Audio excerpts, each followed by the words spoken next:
The volleyball team is making noise across the nation, and a new resource has been added to BSC Athletics in honor of alumni Frank Bavendick. I'm your host, Levi Holzer, and this is Sports Fix.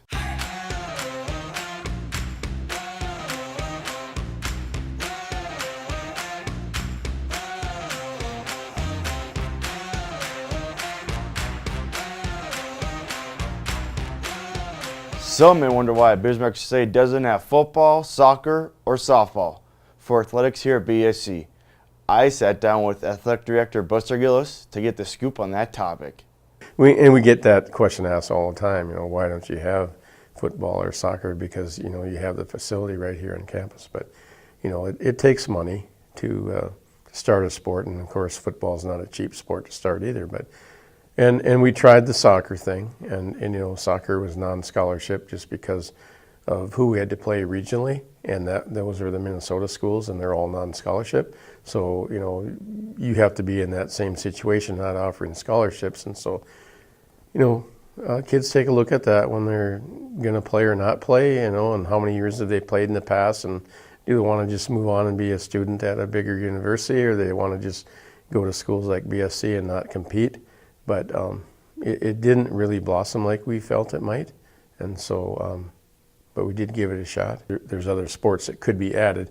Some of the teams in our league added football, and some are added softball, and different sports. But right now, I don't know if we're going to expand or not. I really don't know.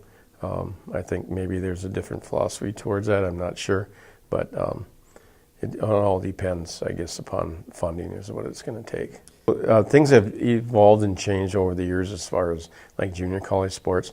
Wahpeton was the only one that really had football the last few years, and that was a situation where BSC in 1984 dropped football. Both Wahpeton and BSC at that time, BJC, had competed in the NDCAC conference with the four-year schools, so they both had football, and then BSC dropped it in '84, so it's been a number of years since they dropped the football. But Wahpeton hung on to it for, still are playing, and then Botno, I think, really needed to increase their enrollment.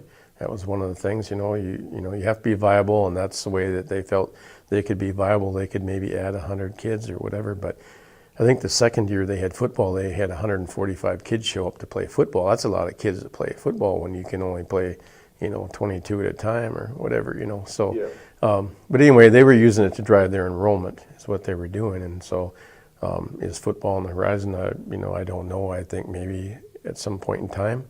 I know BSC is changing their school mission, and that, might have an effect down the road. Whether that comes back or not, and I have no idea on the other sports. Softball is becoming bigger. It's been around a little bit longer now. Don't know if that's something that will come back or not, but we just have to wait and see what the funding is, and then I guess really it depends upon the direction of the administration. Lady Mystics finally got to play at home in Mondet Conference action. First matchup was against Lake Region. Lady Mystics swept the Royals 3-0, with Carl Hausler having a big game with 11 kills. Miles Community College came to town as Lady Mystics would win the matchup 3-0, with Lily Woods getting 6 kills. Last week, Lady Mystics went on the road to travel to both Williston and Botno, winning those both matchups 3-0. Last night, Lady Mystics would fall short in a tough matchup to North Dakota State College of Science 3-0. The girls are on the road this weekend for the Ramada Classic in Columbus, Nebraska. Next home game for Lady Mystics is Wednesday, October 10th, as they take on Dawson Community College at 7 p.m. in the Army, or watch online at bscmysticmedia.com. We were excited to play at home. Sometimes that can go one of two ways.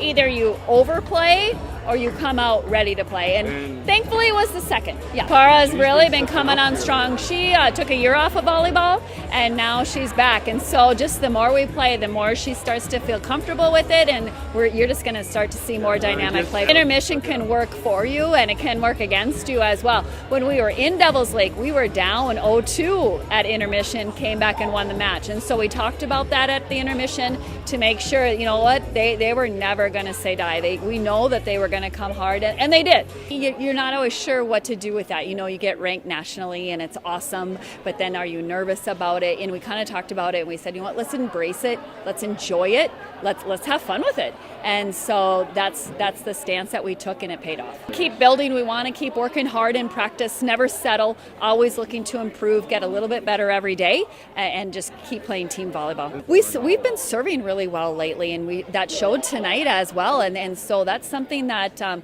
we've been working on. You know, serving tough, serving low to the net, and then adding in some spot serving as well. And that's paying off right now. The freshmen are kind of finding out what Mondack volleyball is all about, you know, and that you gotta play hard every night. And so it's really kind of nice. We have that sophomore leadership, and we have the great athleticism of our freshmen, and so that blend is working out very well. Match in Devil's Lake, and here I think this time we came out stronger and fought back and just put it all out there, and we all play together as a team. Back in the gym on Monday and get right back at it and focus on coming out strong for our home game on Wednesday. We're all super excited, and I think that'll even just motivate us more to keep that spot and keep working hard. And our ultimate goal is to just make it to nationals and keep working hard to keep that #1 seed spot. Last spring, Bismarck State lost someone pretty special to campus, and more importantly, someone who was a big part of athletics, Frank Bavendick. He was a huge supporter of BSC Athletics and a dear friend of Athletic Director Buster Gilliss, who dedicated the new film room in his honor. It's been needed for a while. We really just didn't have the atmosphere for being able to watch film, which is a big part of the teaching part of athletics. You know, there's coaching and then the teaching part, and that's really one of the things with, you know, their kids take a varsity athletics class and for credit, and it just gave us an opportunity to really come in here and get updated with digital film or footage, video I should say, film an old word I guess, but some digital video of games, and then also of some teams that we're going to play, so you can use it as a scouting type situation where you can see what the tendencies of different teams are. But this just provided us with an atmosphere that we could actually really teach that in here, which was, I think, missing from what we were doing. We weren't probably spending enough time doing that because we just didn't really have a decent spot to do it. Yeah. And then now we were able to kind of reuse some resources from the seating to the projectors to, you know, the room itself, you know, just kind of repurpose things. And so, and it also gives us a good recruiting tool too as well, because people come in and you know, kids come in on recruiting visits and they can see, oh, they have a video room or whatever. It's very, very nice, and come in here at a halftime of the game and you have a great setting for using the whiteboard and not use video at that point in time. So it'll be used a lot, and it's a very nice room, and we're real proud of it, and we're proud to name it in his honor. Now, what Frank was real interested in athletics, and you know, what was kind of neat for him was, you know, he had a number of schools that were always hitting him up for funding and whatever, but here at BSC, he lived just below the hill, so he came up and he worked out and he was in the gym and he was around the guys a little bit. So, you know, and they paid attention to him, and he really liked that because he could talk to them on a kind of a personal basis, and he would just ask questions about the kids, but he was genuinely interested in the kids and what they were doing and where they're from and all that. And of course, he gave funding to, you know, for scholarships for just about all of our student athletes. So, you know, I can't say enough about Frank, but in his last days, you know, I had numerous conversations with him, and he wanted to do something special, but at that point in time, he just didn't feel well enough to say what it was. I knew what he had in mind, and it was even bigger than what we could do, but I just thought this was something that we could, you know, do in his honor, and just take kind of the resources we had right here and, you know, just put our own touches to it, and I think it turned out really well.